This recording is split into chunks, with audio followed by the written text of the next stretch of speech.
El conflicto de los siglos, capítulo 34, parte 3. Para muestra de cómo los que creen en la salvación universal tuercen el sentido de las Escrituras para sostener sus dogmas deleterios para las almas, basta citar sus propias declaraciones. En los funerales de un joven irreligioso, muerto instantáneamente en una desgracia, un ministro universalista escogió por texto de su discurso las siguientes palabras que se refieren a David. Ya estaba consolado acerca de Amón que era muerto. Segunda de Samuel 13:39. A menudo me preguntan, dijo el orador, ¿cuál será la suerte de los que mueren en el pecado? Tal vez en estado de embriaguez o que mueren sin haber lavado sus vestiduras de las manchas ensangrentadas del crimen, o como ese joven sin haber hecho profesión religiosa ni tenido experiencia alguna en asuntos de religión. Nos contentamos con citar las Sagradas Escrituras.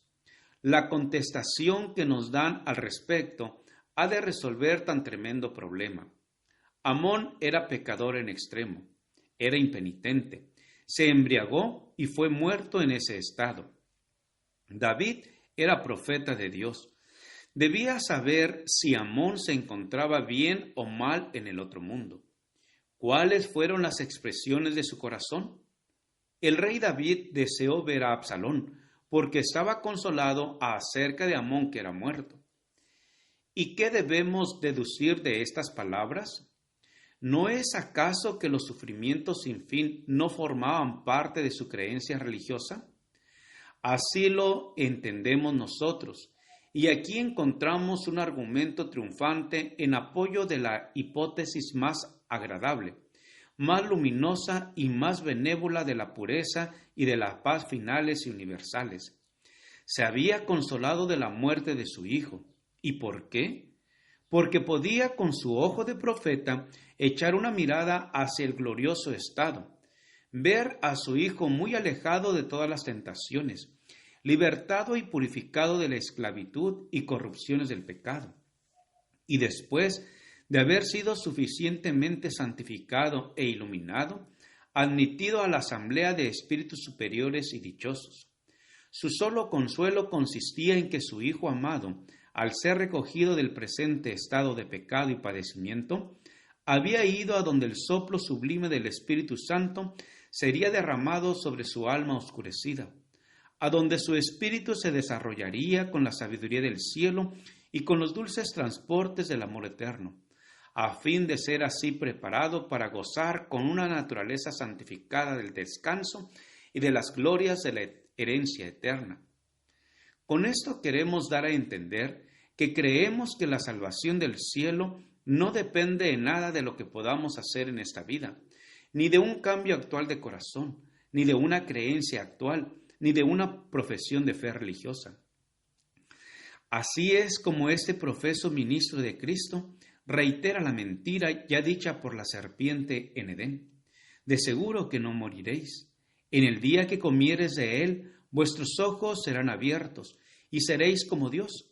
Afirma que los más viles pecadores, el homicida, el ladrón y el adúltero, serán preparados después de la muerte para gozar de la eterna bienaventuranza. ¿Y de dónde saca sus conclusiones este falseador de las Sagradas Escrituras? De una simple frase que expresa la sumisión de David a la dispensación de la providencia. Su alma deseó ver a Absalón, porque estaba consolado acerca de Amón que era muerto. Al mitigarse con el andar del tiempo la acrinomía de su aflicción, sus pensamientos se volvieron del hijo muerto al hijo vivo que se había desterrado voluntariamente por temor al justo castigo de su crimen. Y esto es una evidencia de que el incestuoso y ebrio Amón fue al morir llevado inmediatamente a la morada de los bienaventurados para ser purificado y preparado allí para la sociedad de los ángeles inmaculados. Fábula amena, por cierto, muy apropiada para satisfacer el corazón carnal. Es la doctrina del mismo Satanás y produce el efecto que él desea. ¿Es entonces de extrañar que con tales enseñanzas la iniquidad abunde? La conducta de este falso maestro ilustra la de otros muchos.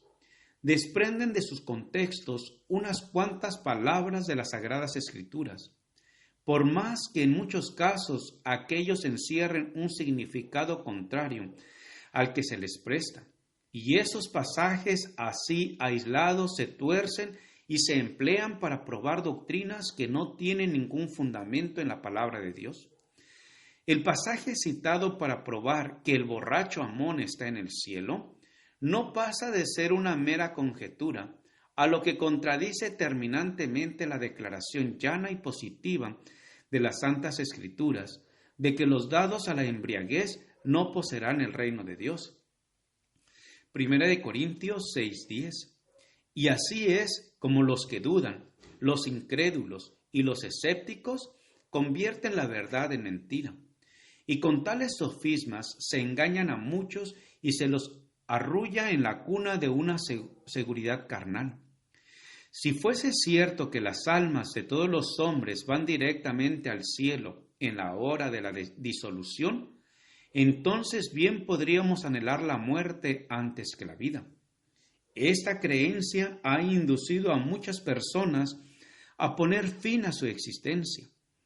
Cuando está uno anonadado por los cuidados, por las perplejidades y los desengaños, parece cosa fácil romper el delgado hilo de la vida y lanzarse hacia la bienaventuranza del mundo eterno. Dios declara positivamente en su palabra que castigará a los transgresores de su ley.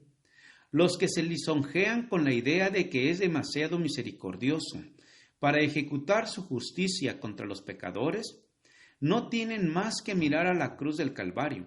La muerte del Inmaculado Hijo de Dios testifica que la paga del pecado es muerte, que toda violación de la ley de Dios debe recibir su justa retribución. Cristo, que era sin pecado, se hizo pecado a causa del hombre.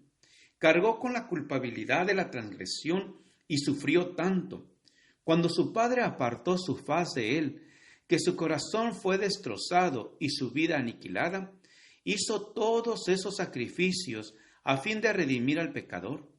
De ningún otro modo habría podido el hombre libertarse de la penalidad del pecado. Y toda alma que se niegue a participar de la expiación conseguida a tal precio, debe cargar en su propia persona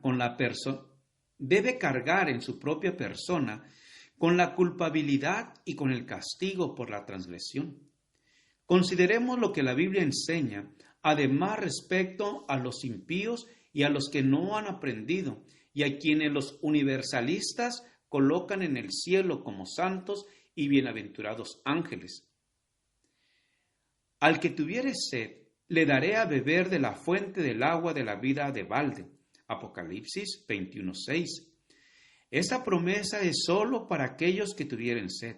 Sólo aquellos que sientan la necesidad del agua de la vida y que la buscan a cualquier precio, la recibirán.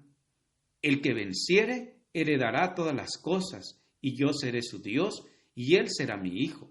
Versículo 7. Aquí también las condiciones están especificadas para heredar todas las cosas. Debemos resistir al pecado y vencerlo. El Señor declara por el profeta Isaías: decida al justo que le irá bien, ay del impío, mal le irá, porque según las obras de sus manos le será pagado.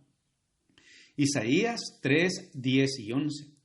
Pero aunque el pecador haga mal 100 veces, dice el Señor, y con todo se le prolonguen los días, sin embargo, yo ciertamente sé que les irá bien a los que temen a Dios, por lo mismo que temen delante de Él. Al hombre malo, empero, no le irá bien. Eclesiastés 8, 12 y 13. Y San Pablo declara que el pecador se atesora ira para el día de la ira de la manifestación del justo juicio de Dios, el cual pagará a cada uno conforme a sus obras. Tribulación y angustia sobre toda persona humana que obra lo malo. Romanos 2, 5, 6 y 9. Ningún fornicario, ninguna persona impúdica u hombre avaro, el cual es idólatra, tiene herencia alguna en el reino de Cristo y de Dios. Efesios 5:5. Seguid la paz con todos y la santidad, sin la cual nadie verá al Señor. Hebreos 12:14. Bienaventurados los que guardan sus mandamientos, para que su potencia sea en el árbol de la vida, y que entren por las puertas de la ciudad.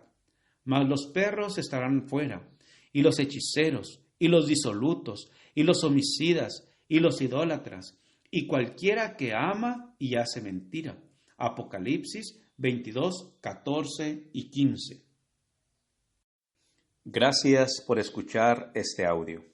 Te invito a escuchar la siguiente parte. Jehová te bendiga y te guarde. Con aprecio, Pastor Juan Manuel Flores Espinosa.